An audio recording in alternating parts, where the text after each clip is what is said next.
Hey there, good people. My name is Scott, and you are watching Sword and Shield Studio. Right now, we are going to learn about the Animation Curves modifier in DaVinci Resolve 17, or Anim Curves for short, which allows you to adjust the timing, intensity, and acceleration of your animations without having to utilize or manually adjust splines or keyframes. This means you can make one animation that is fully adjustable and works across every frame rate. This is one of my favorite new features in DaVinci Resolve 17, so let's see how we can get to it, and then I'll show you a few ways you can use it in your own animations.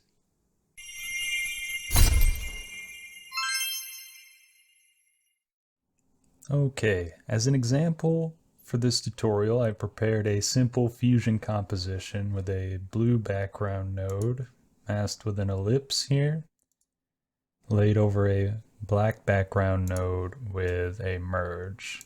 And say I want this blue ellipse to scale up over the entire time of the composition until it reaches the size it is now, which is 0.5 by 0.5. This type of animation is simple enough to achieve on its own with a few keyframes. However, if you know you're going to adjust something later or bring this into another project with a different frame rate, you might save yourself some time by utilizing the Anim Curves modifier instead. Okay, so let's see how we can get to and use the Anim Curves modifier.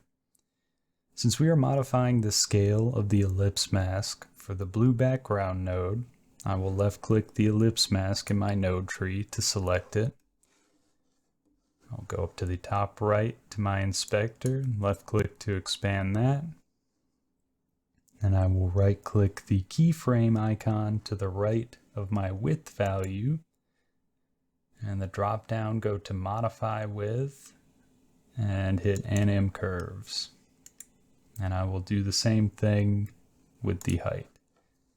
As you can see at the very end of the animation, we have a value of 2.0. If I play this back, you see that the ellipse expands to 2.0 over the entire time of the composition. Why is that? That's the default value in our modifier. So to get to the Anim Curves modifier at the top of your inspector, left-click your Modifiers tab here.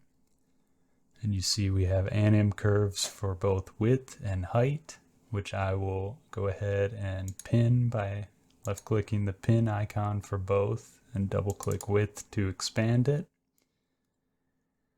And under our scaling options, the default value for scale is 2.0. So I want to change that to 0.5 for both. And at this point, you do have the option, if you want your animation to begin at another point other than 0, you can change the offset value. As you can see, that's changing the width value at the beginning of the animation. But I'm going to leave it at 0 for our example here. Next, we have our timing options. Time scale will adjust the quickness of the animation. Basically, the higher the number, the quicker the animation. So if I increase the time scale for the width, you can see that the width is increasing faster than the height until it reaches 0.5. If I decrease it below 1, the width will increase slower than the height. But I'm just going to keep it at 1.0. If you want your animation to begin at another time other than 0, time offset will allow you to delay or quicken the beginning of an animation. A higher number will delay it, a negative number or fraction will begin the animation sooner. Last, we will adjust our curve controls. If you are creating a standalone animation, you want to select duration for your source. If you're creating a transition, you want to choose transition here. But since this is a standalone animation, I'll choose duration. Where it says curve, our default curve is linear, meaning the values change equally in a straight line, so to speak, over the course of the entire composition, as we're seeing this ellipse expand here.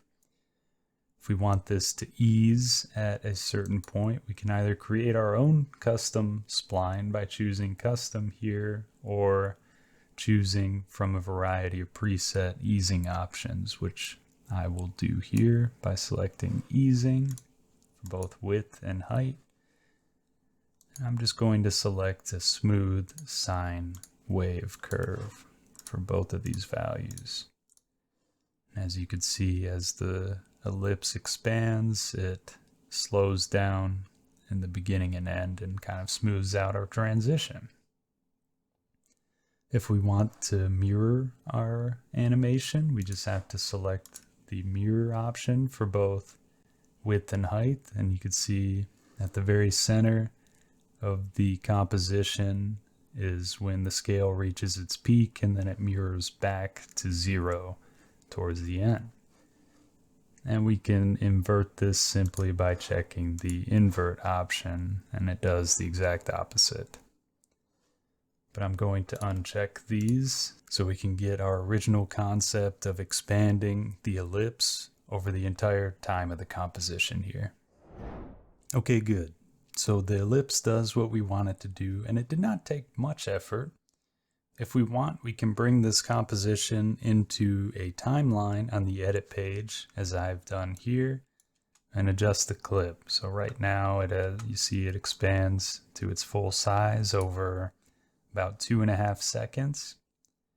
I can expand this clip to about 4 seconds, and you see the animation has adjusted to expand. You see I got a weird little flashing error there, which you may have if your animation experiences problems when you stretch it on the timeline.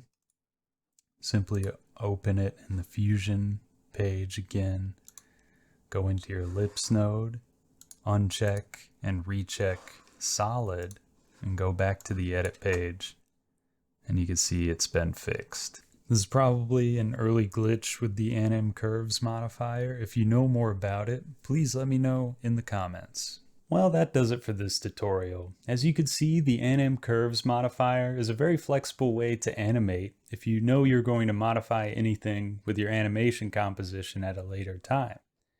It takes all the guesswork out of changing between different frame rates, and it's especially useful for utilizing the new Fusion FX templates for creating transitions, like I did in the video up here.